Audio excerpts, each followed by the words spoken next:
Hi, I'm Adam Dick. I'm a filmmaker and educator based out of Chicago.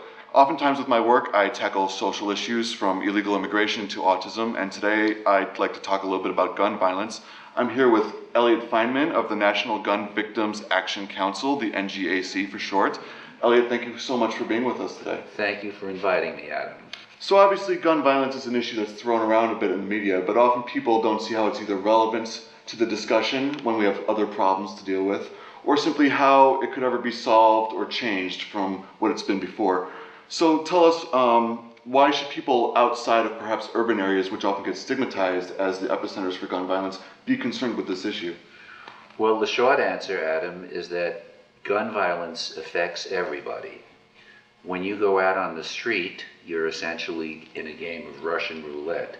Right now, the odds are long if you're not in the inner city in terms of being a victim of it, but the odds are getting worse and worse and worse.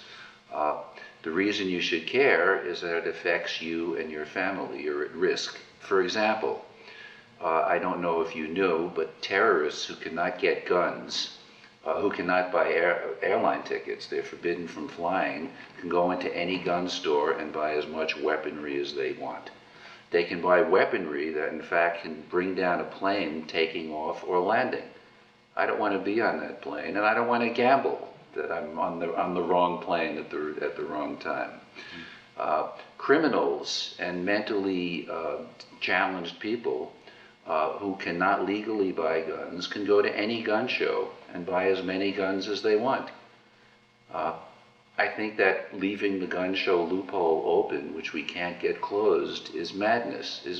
We can't get that law passed.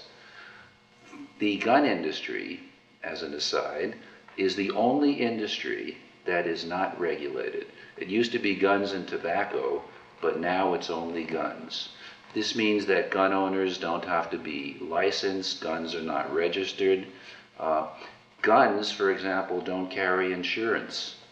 Every gun homicide uses $400,000 of our tax dollars. Over the last 20 years, it's $100 billion of our tax dollars have gone to cover the cost of gun violence. And to me, it's madness that people like myself, yourself, and many I know, who have no interest in guns, don't use guns, don't want to know anything about guns, are paying for the cost of gun violence. So there's many reasons why you should be concerned. You are in the process of beginning to organize a boycott, a potential boycott against Starbucks? Is this? Yes, Starbucks is the first company that we will be boycotting. And people often say, well, why Starbucks? What did they do? Mm-hmm. They're a socially conscious company. The reality is that Starbucks, by its behavior, has revealed it strongly supports the pro-gun agenda.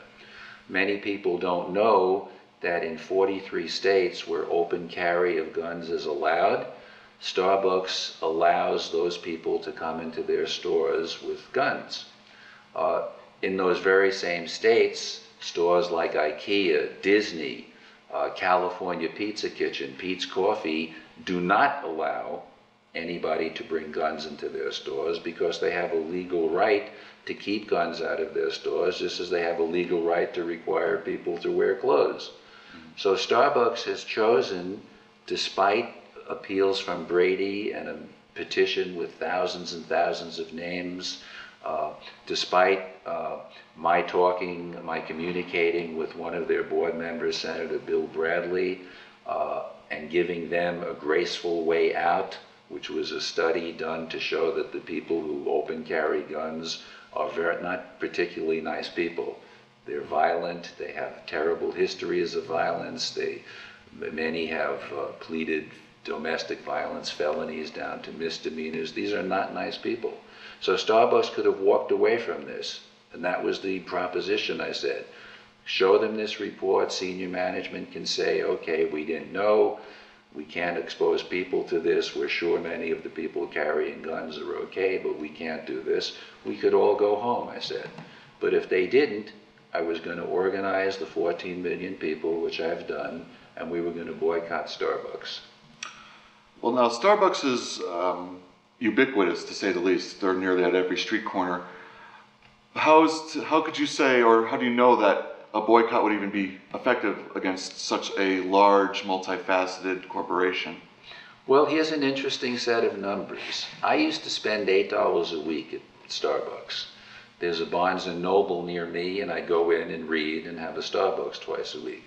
That's $400 a year. If 10% of our people, if 1.4 million, 10% of the 14 million, stop spending $400 a year, that's $560 million. In 2009, Starbucks' bottom line profit from everything they did was $565 million. Our impact would be enormous, enormous. Their stock price would collapse. Institutions and mutual funds would get rid of their stock. It would be terrible. But that's not our goal with Starbucks. Our goal is for Starbucks to change its position, number one, and two, become a passionate supporter of our cause. Other than subscribing to your organization or reading your literature, what can people do on their own and with you if they fall on the same side as you, if they believe in your message? What can people do themselves? Well, what people can do is very simple. They can support the boycott of Starbucks, and they can do that in two ways. They can stop going to Starbucks, they can go across the street for coffee, or in the non-Starbucks stores where Starbucks products are sold, like their Via instant coffee, like ice cream, like frappuccinos, they cannot buy them. They don't have to do the stuff that's not worked very effectively all these years at the federal level, which is to write letters, to march, to hold vigils, to meet with congressmen. No, all they have to do is exert their buying power as consumers. And that's a simple thing, everyone can do it, and it will have an enormous effect. We're here with Elliot Fineman of the National Gun Victims Action Council. More information about him and his organization can be found at www.gunvictimsaction.org. Elliot, thank you so much. Well, thanks for having me, Adam. I really appreciate it.